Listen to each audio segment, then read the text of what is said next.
Hey everybody, welcome to another episode of Photography Made Simple. This episode, we're going to talk about the basics of exposure, just nuts and bolts, the all-seeing eye of exposure, and what that triangle means for you and how you need to work it and why it even exists.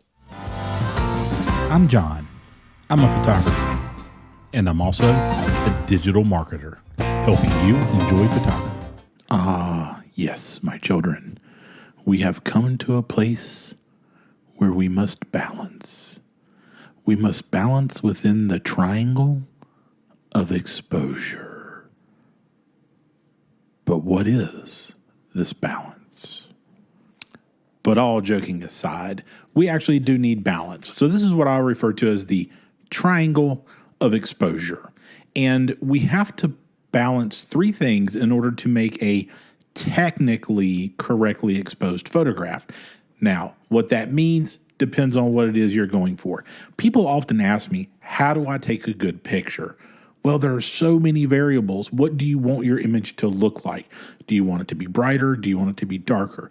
Do you want it to have motion blur? Or do you want it to freeze action? Are you shooting in a really dark environment or are you shooting in a really bright environment? So we have multiple tools, and we're going to talk about those tools now in order for you to get the correct exposure and you to be able to have an image you can see instead of an all white square or an all black square that you're sitting there looking at. Up first, aperture. So if you remember, and if not, you can click on the link and it'll take you to my video about aperture. Aperture is the size of the hole that is in your camera lens, and it lets light in. So you can think of this as the quantity of light that is being let into your camera. That is controlled by your aperture.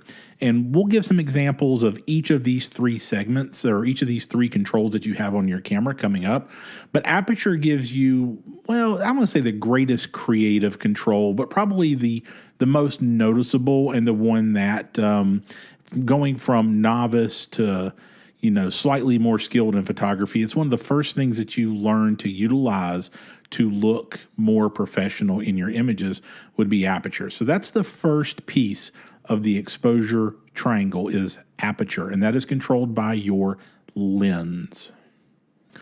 Up next in our triangle is your camera's shutter speed, and what I have here is actually a picture of a camera's shutter in a more modern camera. So your shutter speed controls how long light is let into your camera. So if aperture controls the quantity of light, your shutter controls how long that light is allowed to enter your camera or not enter your camera. And shutter speed can give us some dramatic effects when we're looking at our images. We can use a really long exposure and blur things together, or we can use a really fast shutter and stop really quick motion like race cars. So shutter speed would be kind of number 2 on your tools of creativity, aperture, shutter speed. So what's number 3?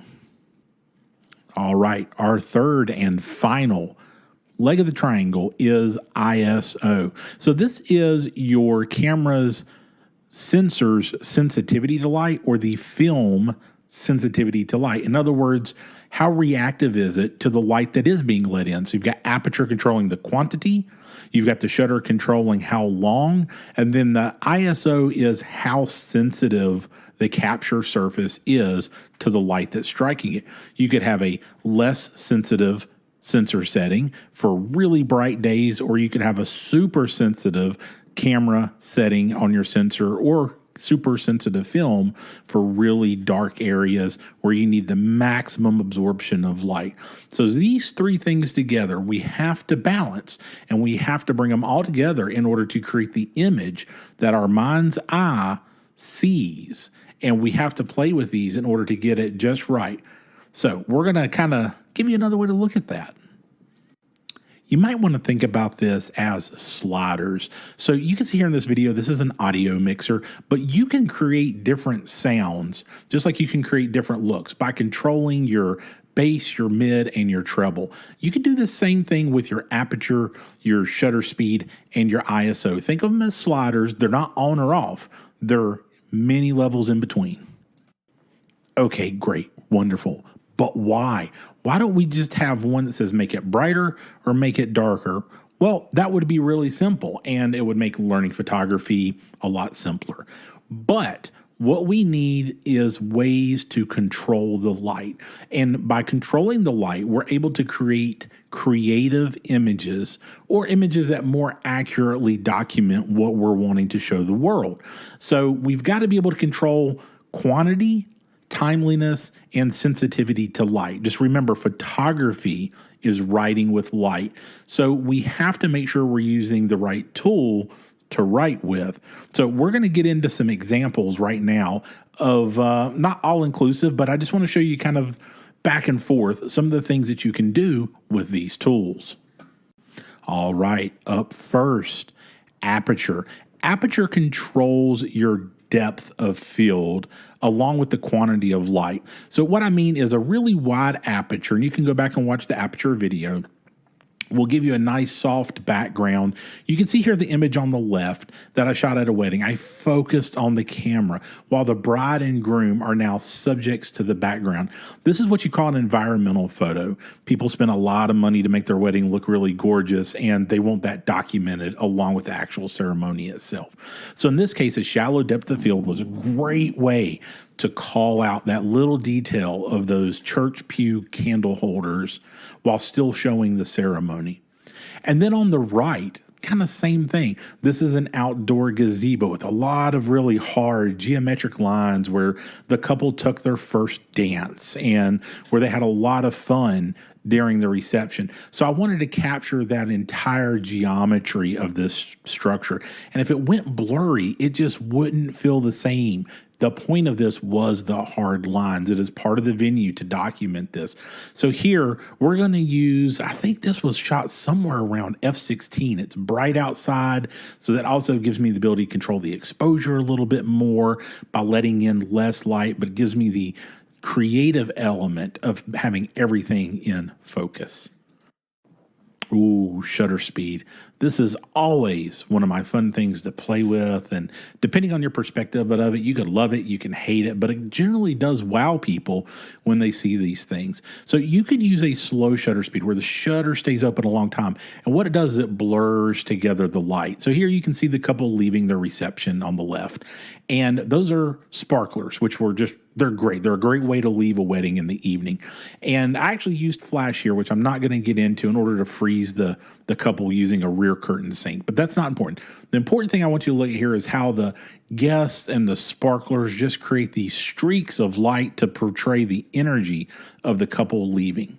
And then the image on the right is something that we all see, and even my brother loves this kind of stuff, is astrophotography. So you put a camera up on a tripod, you frame a stationary subject like this tree, you go out at night, and you just push the button, and you leave that shutter open. And what you get is the Earth's rotation makes the stars turn. They focused on the tree and centered the North Star right above the tree in order to create this swirl that you see here. But the shutters open a really long time. This was taken in the middle of the night, but you can see how bright the field is, how bright the tree is. And that is all because there's just so much light from it being open, the shutter being open a long time, that it lights the foreground as well as giving you the motion blur in the sky. Now, the inverse of a slow shutter speed would be a fast shutter speed. So what are some things you can do there? Well, I mentioned race cars earlier, but, the picture on the left, I was in Ecuador, and this is a street musician who is blind, and he is just singing his heart out and playing music. And I wanted to capture the expression and the emotion on his face really clearly and cleanly and freeze the motion of him playing that guitar.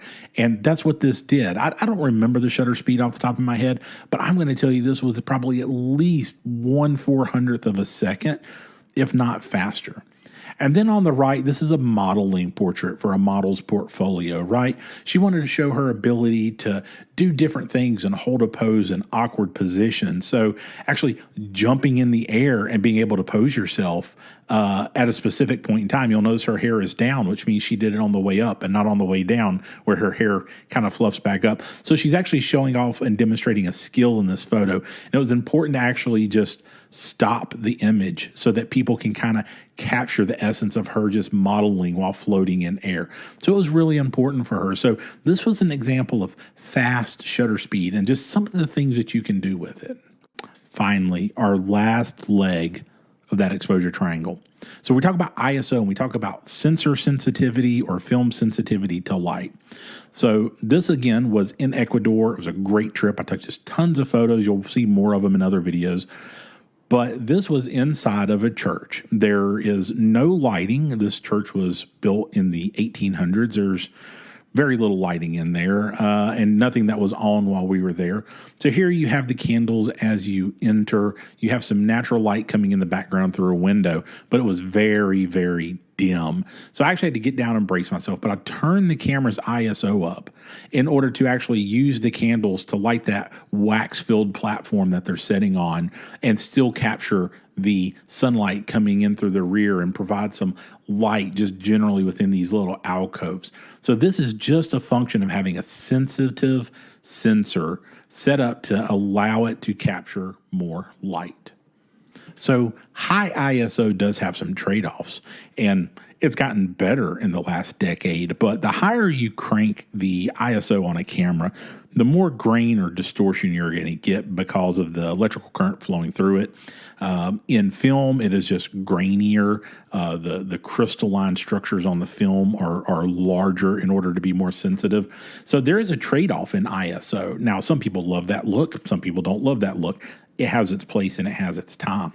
But on the opposite side of that is actually what I would say is low ISO. So why would you want to use low ISO? Again, Ecuador, this was in a very bright outdoor market, sunlit. You know it's hard light and it's sunlit by looking at how crisp the shadows are. And we're going to talk about lighting in other videos, but right now I just want you to understand that this was just midday, hard, bright sunlight. And I wanted to get the colors of these bags and crafts that were hanging up in the market. So I had to turn the ISO down because even with a super fast shutter speed, it was still too bright and I was losing the saturation of the colors and they were getting washed out. So I brought my ISO all the way down to like ISO 100. Now, if cranking an ISO up too high has the effect of having grain, what does bringing it too low do? Well, you actually can reduce some of the color sensitivity in some sensors. Again, it's gotten better over the 10 years, but when you get lower, it can actually make colors look a little muted. So this might actually have been ISO 200 or so. I don't know that I went to 100 or 50 or something like that, but it's a way to combat really harsh bright light is to bring your ISO down to still make sure that you can use techniques. Like you can see here, I was a little bit more of a shallow depth of field. I think I was at a f2.8 using a 70 to 200 millimeter lens. So the bags in the back start to go out of focus, right? So that's where the creativity comes in. I wanted it to kind of go out of focus. I had to use a larger aperture, which meant I necessarily, out of necessity, had to use a lower ISO and a faster shutter speed combined. Okay, I've given you some examples of creative controls using each of the three elements of the exposure triangle. So aperture, shutter speed, and ISO. Is there a right way to make a photograph? No, there's not. You might want a dimly lit long exposure photograph for some reason. Maybe it's a nighttime beach scene or it is a inside of a cave and you want to transfer that feeling and expression to somebody in the image. Because after all, that's what good photography is about, is getting people to feel what you want them to feel within the image. Not even necessarily what it was, but what you're trying to convey to them. So you need to go out and play with these. So the easy way to think about it is if you go down a third of a stop or down one stop in one, you'll need to go up another stop in another, or a combination of a half stop in two of the other pieces in order for you to maintain the same exposure. And, I'll get into histograms and kind of like what that means, but I'm not really huge on a lot of massive technical jargon. Some people geek out on it, but when you're just learning, right? We're talking photography 101 here. What you need to understand is that these three things need to balance in order for your picture to be exposed, in other words, as bright as you want it to be. And then you need to know which one of those you need to control for the effect that you want. You want a shallow depth of field, you know you've got to have that aperture at a spot, which means you're going to have to play with the shutter speed and the ISO up and down in order to get the exposure where you want it. And vice versa. If you want that blurry star filled photograph, you know you're going to have a long exposure. So you're then going to have to play with your aperture and your ISO in order to get the exposure timed correctly. Okay, listen, that's it. This really is not that hard. When you think of it as a triangle, one goes up, the other two have to go down, vice versa. That is how you create a balanced exposure and a technically accurate exposed photograph. Thanks for watching. Please be sure to like, subscribe, and share if you enjoy the content so that I can keep making more videos for you.